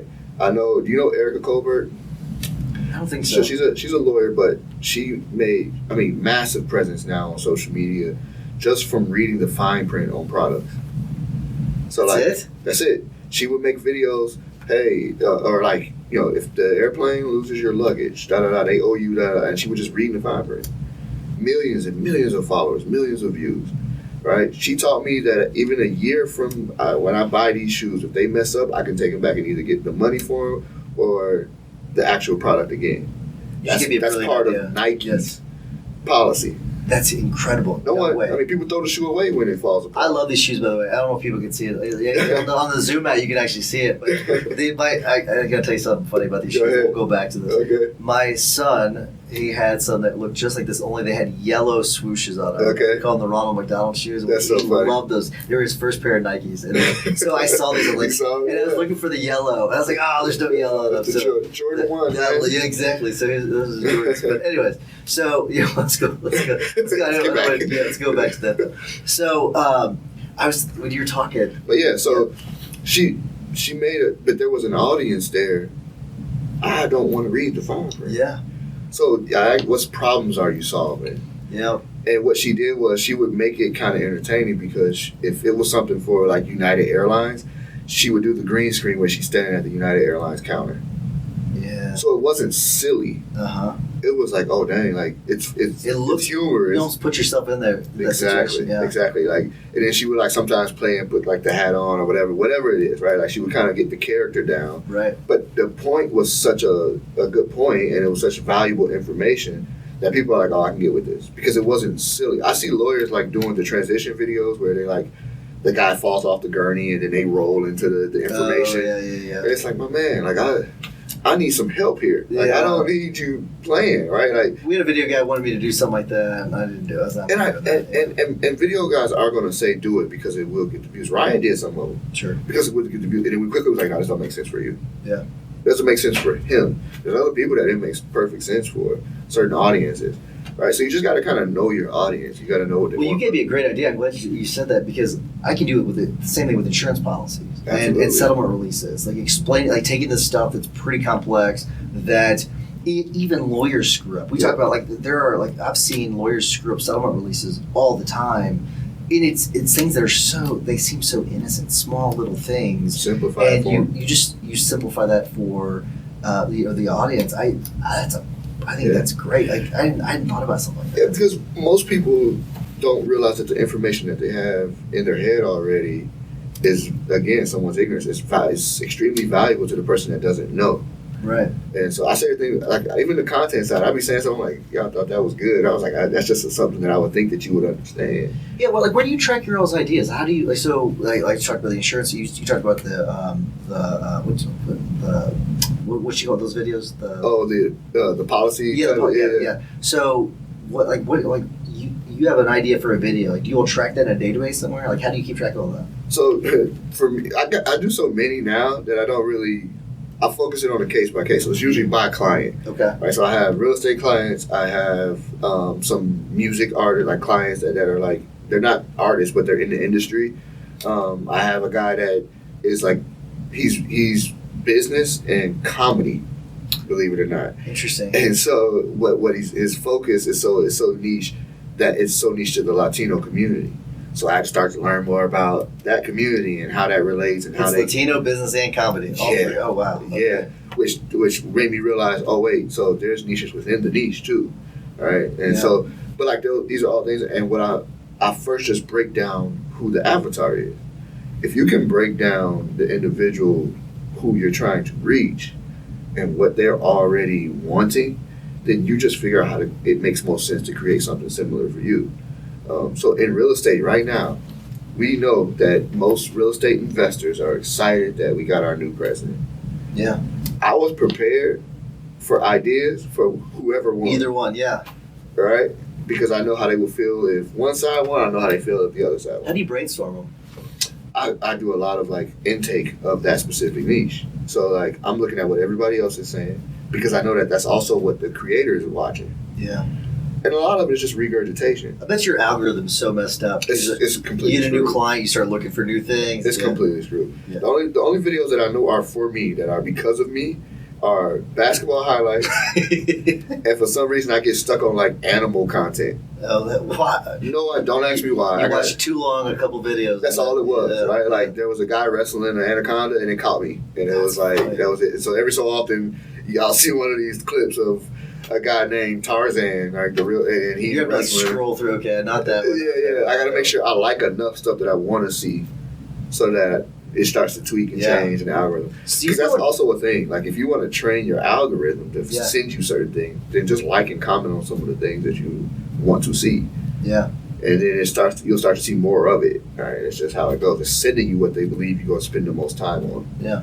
And so how, if I'm trying to get into Mary Green's mind, right? I'm trying to figure out where, like, what is she watching? Like, what are some ways? I mean, am I going to ask people? I mean, like, how are you figuring? How are you getting into that to deep dive into that? Yeah. So you asking people is great. Yeah. Right. Like you said, she's probably watching what my wife is watching. Take your wife's phone and go see what she's watching. Yeah. Or you make a video and you show your wife first before it even goes out. What you think about this?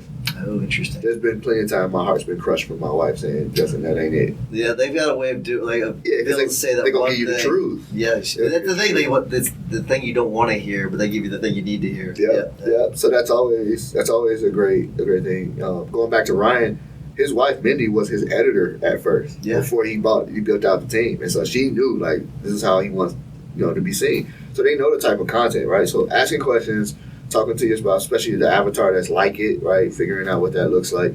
But then also, you can usually go see who the person follows.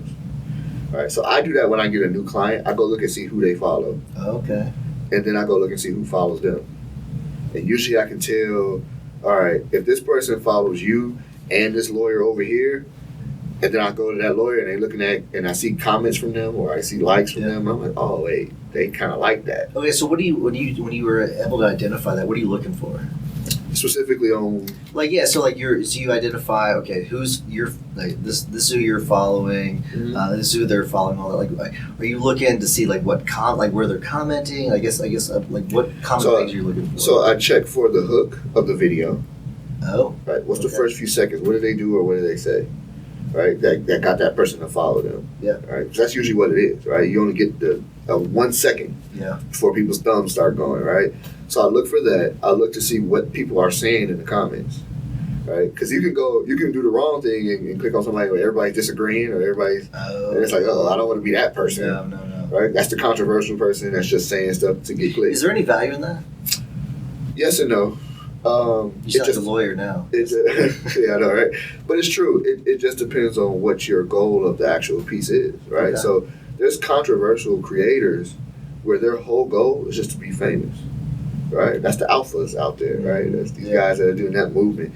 They know that people aren't going to necessarily purchase a bunch of stuff from them, or they know that just this specific person will. for instance, let's go to the alpha thing, right?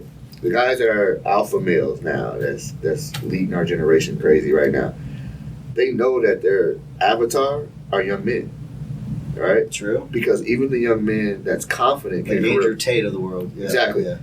A confident young man can relate to him, but also the kid with no confidence can also relate. Oh, that's a good point. Some of that. Yeah. So it's just a young man avatar, right? With that though, what are you going to sell that guy? All right, if you're trying to make money, all right, you got to be able to sell. Like this is the whole point, right? You're trying to get clients. So what are you going to? You're not going to be able to sell them a large product. They don't have it. Like you can't. It's not a big ticket. So maybe this small journal of affirmations, right? And I can sell millions of those because there's millions of these young men out there, right? That's my goal to do that. Okay, I just need to make sure that when I'm speaking, I'm giving out good little tidbits that are going to go in that journal. Yeah. And that's going to make the most sense. I know a guy that's doing that right now. The author of the journal, the ghostwriter, is literally just taking it from his videos. That's it? That's it. Oh, that's easy. That's good. When he's rambling and doing his rant on, he's just taking it from there and putting it in. So what's the interplay between like the short form and the long form videos where like, because I know you could take the long form and create some shorts out of all that. Like, what is that interplay? Is there any connection between the two when it comes to the algorithm? To the algorithm? Yeah. So there's separate algorithms. And I think people don't know that either. Okay, so they don't tie together. No, it's totally different. But what I say when you should think about short form, the way you should think about shorts is think of it as the Krispy Kreme hot sign. Okay. Right? And then the long form is the customer service. I love that. All right? So the Chick-fil-A sign, God's restaurant, once you drive past that and you're like, oh, I'm hungry, you bend the corner, you go in there, you get your when they say God bless you when you get your sandwich, that's the YouTube. That's the long form. That's the value. That makes you come back. Interesting. The shorts don't necessarily make you come back. It just captures your attention. So you need to have both. All right. There's a lot of people that just do shorts and they do good. And don't get me wrong, you can do good just doing shorts. But if I'm not living with you or I'm not coming back or I'm not retaining the information, I'm not going to remember you when it's time. Right. Where that hot sign got you in there, and then the customer service is what got you to come back. So what's the sales funnel? We're going to look at like a sales funnel because that sounds kind of like the sales funnel in a way. Mm-hmm. So like someone like Ryan, like what's like the sales funnel look like for him? So we look at the journey of the customer, right? They find them through the short form videos. Those videos can get millions of views. We can put out as many as we want to because it's short, it's easy to edit, it's easy to get out. All right, so they find them there. They see a clip that they like. They know they want to see more of it because it was more that he said. Yeah. So then they end up on YouTube. Then they spend at least another 20 minutes with us. Then they go, all right, there's a couple ways that people do it. It just depends on people's patterns. Either they go Google him to find out more about him personally. Yeah. They click the link in one of the bios of the short forms, or they go down to the description of the YouTube video and find a link to click. All right? Yeah. They get to a landing page. So they're going to have to go look somewhere for it. Yeah. The landing page, though, is where it actually starts to sell. Right. Right? You don't necessarily always sell on the platform, but the landing page opens up with a VSL, which is another video of him that looks just like his YouTube video. So it matches. Same It's set. consistent. Yep. Okay. You know it's him. You know it's not anything tricky. It's him. And he's explaining to you your problem and how he's going to solve it. And he's giving you the offer. And as you scroll down, I need some information from you. Now you're on the email list. Now you're going to get more and more of our funnels coming your way. But in that moment, you have a choice now to make. Do I want to solve my problem and get a cheat code now? Or do I want to do more research? Well, if you want more research, there's more content available. Yeah. And you know where you can find them. Right? So when you were talking about like it matches, I want to make sure I get clarification because you go, let's say it's a golf video, right? Mm-hmm. Like, is that I mean, that's not going to match whatever the video is that goes to, right? On the well, there's no golf channel. So the golf video is still, if you want to see more and we getting you to the long form, it's going to go to that podcast set. Okay. To what you're sitting at now. Gotcha. So the set and then the set that you see on the, okay, that's it looks exactly the same. Okay. Like, I can ask people, hey, what does Ryan's set look like? And they can name some things about it. Okay. Right? So that makes sense. Right. Yeah. So it's going to match the two.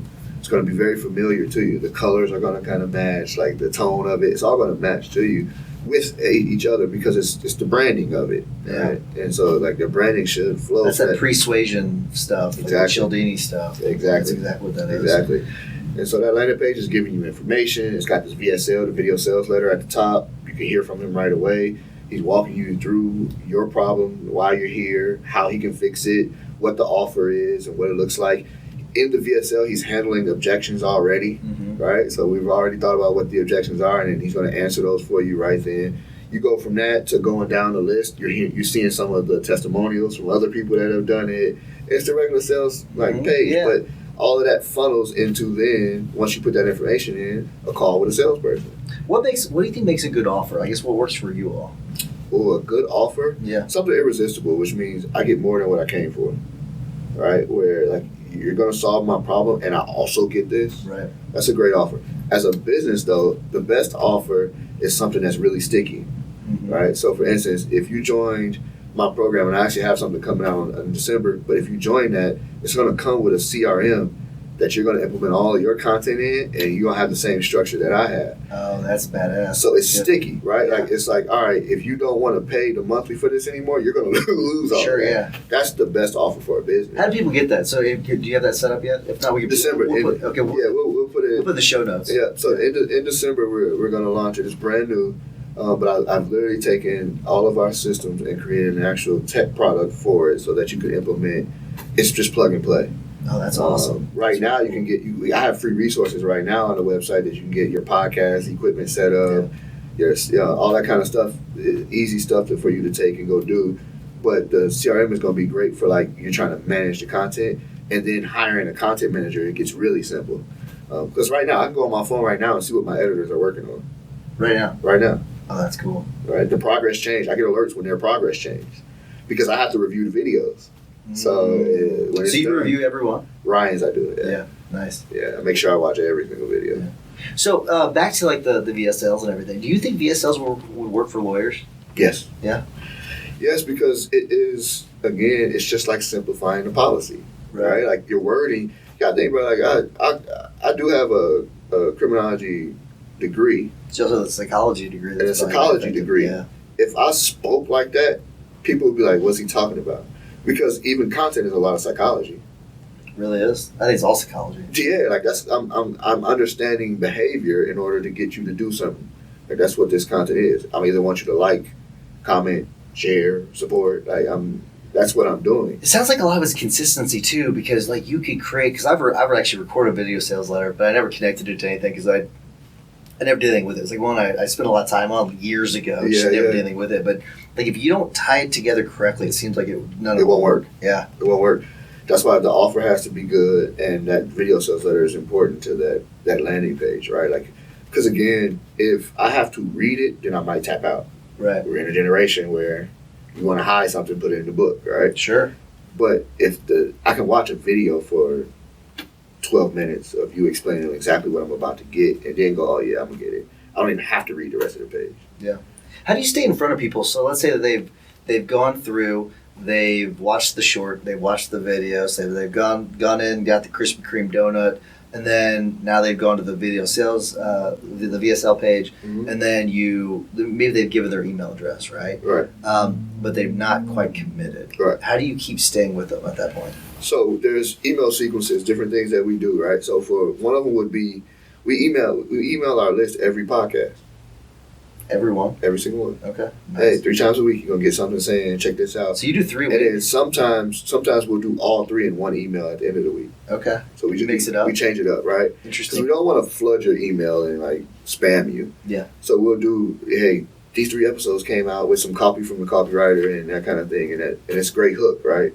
Like you missed it, you should have checked out. He said he confirmed everything we're saying about whatever our product is, right? Sure, like yeah. Those kind of things that you do within the email. So it's going to be hitting your email every week, right? So you're probably gonna click on some more content if you haven't already, right? As far as the shorts, like I said, if you open up your phone right now and you follow Ryan or you follow one of my clients and you don't see a video, then I'm getting ready to add another video a day. Okay. Because truly, I'd rather you unfollow than to follow and not take any action. Explain that to people, because I think that people They do get caught up with having a bunch of followers. They get caught up with a bunch of views. They get caught up with a bunch of subscribers to their newsletter. But having a bunch is not great. It's not always a great thing. I mean, subs, followers, views, they're vanity metrics to me. Yep. Right. Like revenue. Like a revenue is like a vanity. Like there's a lot of vanity numbers. Like if you're losing money and you're making a bunch of revenue, that doesn't mean anything. You're making a profit. You know? You're still in the red. So like I'm more focused. Truly, I'm focused on the engagement of the actual consumer. So for me, again, Ryan can grow and we can scale this following. Like if he wants to get to 1 million followers in a couple months, we can figure out how to do that. Yeah, like, that's not a difficult thing, really. I think it's really interesting, like how casually you say that, because there's a lot of people that probably like they would kill to have that many followers, you know. Yeah. But like I think it's interesting because like you clearly have figured it out. I just think it's interesting how like casually you say. But no, it's just what you're willing to commit to. Sure. For you, right? Like let's say, hey, let's go get 10,000 followers next week. Okay, what you willing to commit to? Yeah. Well, okay. What would are you willing to do? Yeah. What would that take? So for me, and again, if I can get you the followers, it won't necessarily make sense to the business. Sure. Yeah. What do you want? If you want the followers, clients. Let's do it. Let's do it. We're getting ready to go down to the strip. Okay. You're getting ready to interview people on what they believe would happen if this or this happened. That's it. That's it. Because you're going to get some funny stuff. Sure. Get some entertaining answers. Yeah. Right? Hey, buddy, like this person hit this person with this car, and this is the circumstance. What do you think happens next? And they're going to be like, and you're going to hear so many different perspectives from so many different personalities. What do you think this case is worth? That's one. There's so many questions you can ask down there. Yeah. Right? And I know that those will get views. And people will start following you because they find it entertaining. But I don't know that any of those followers will call you when they need help. Right, yeah. Right? So, yeah, we're going to get you the followers and the views. I just don't know that's going to help your business. Now, if you say, let me help your business, I'm going to tell you, this may take a little longer on growth, but I know this will work for the business. Mm-hmm. Right? And then what usually happens, what people don't understand is, with a little time on that, now you get to say, my business is doing this. And that gets people to go, okay, I want to work with him. Got it. Does that make sense? It does, totally. So it's like, oh, wait, in the last 90 days, you closed how many ever cases with success rate of 98%. Right. You've been almost perfect from the field here in getting people their payouts, right? Yeah.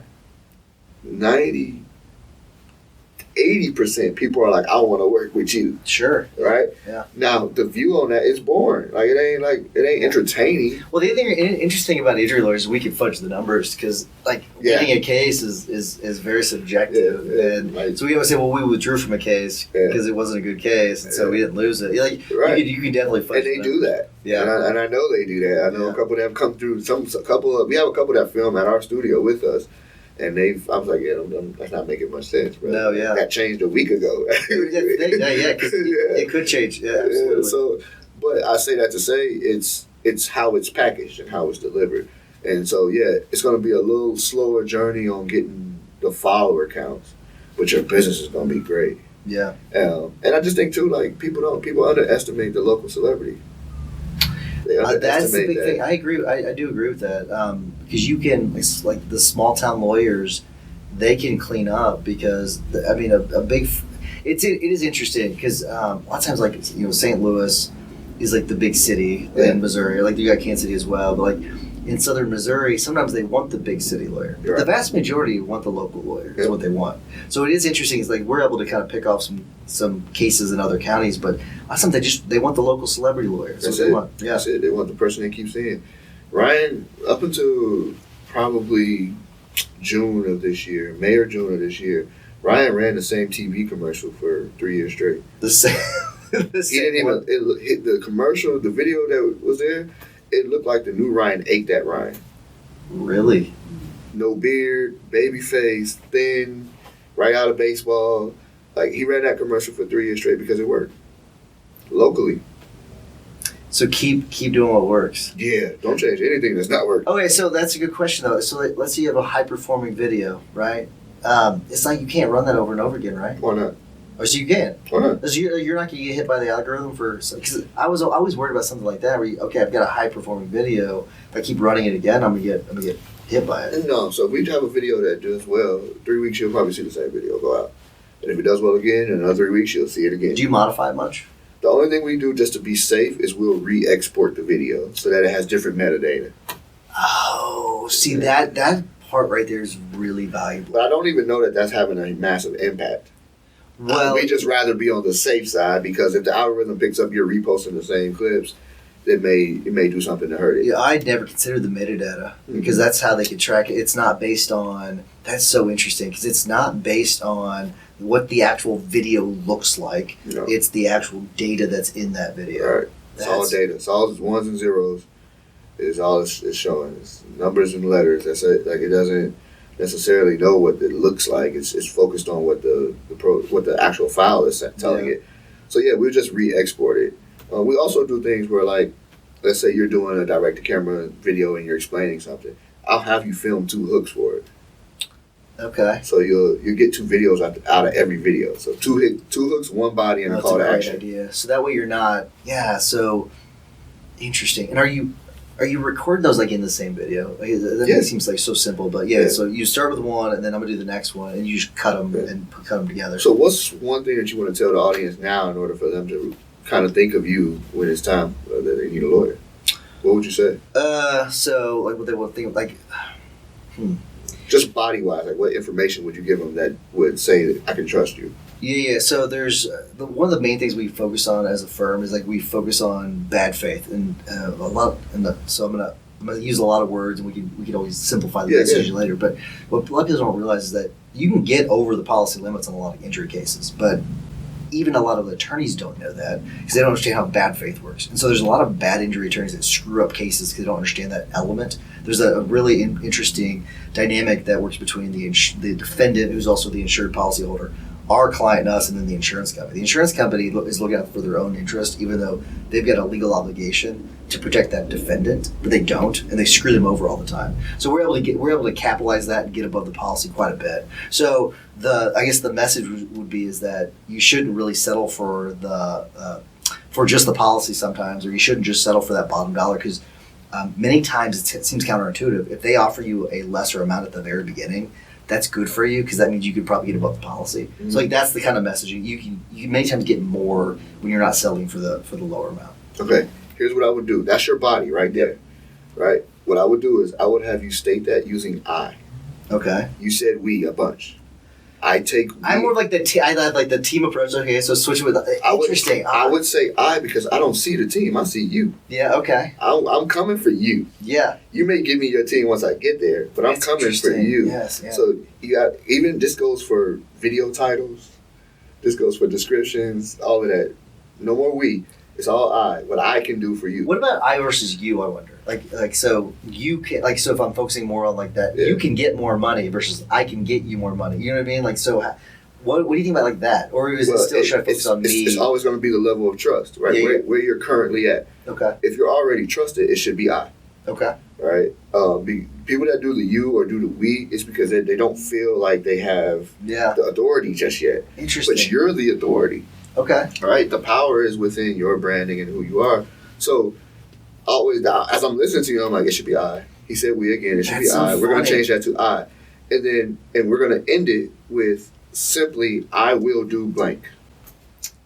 Interesting. Right? Yeah. And that will happen. Like they can cut that part out of this clip right now and put that on socials, and it might work. Right. Yeah. Even with the weeds. Well, it's interesting because. But hold on, before we move on, I want to do this really quick. Okay. Yeah. What will be your hook to that body? How does the video start off? So I gotta fix my wording, and I also have to be. The reason why I was gonna say is like I gotta be careful what I say with the bar too, so I can't guarantee things, right? So, I mean, because I almost have to say like I can sometimes get you more money, or like that's what because the things that clients want the most is it's usually medical treatment. They want the medical care. That's what they want. Then they want the medical bills paid, and the third on the list is actually money. So like try not to focus too much on the money part of it that we can get them. If I'm talking about that specifically with bad faith, so how would you shape that where I'm not guaranteeing it? Because I don't want to use too many words either. Yeah. So a good way is always did you know? Okay. So that one's the you. Yeah. So did you know? Did you know? Did you know that sometimes we can get did you know that sometimes you can get more money for your car crash? Exactly. Yeah. Okay. Gotcha. That's how you hook. Okay. Right. Because it doesn't matter. The eye doesn't matter to the body. Gotcha. Okay, the eyes in the body. The hook could be anything. However you can frame it. Yeah. Right? But like that question goes, oh, I didn't know that. As a viewer, you're immediately engaged because you're like, what's he about to say next? Did you know sometimes you can get more than the policy limit? Like that's like something like that. Right. Yeah. Right. So now you're posing you're basically stating the problem for people, right? Because they didn't know it. Yeah. Right. And then you're giving the solution, and then you're going, if you want to know more, that's your call to action. Do you? Okay, so I meant to ask you about that earlier. So do you still throw in the call to action? Like, do you throw in a phone number, or like what would a call to action actually be in that? Send me a DM. So yeah, simplify it for the platform, right? Okay. Like do something, take an action in the platform, or and it shouldn't be every video.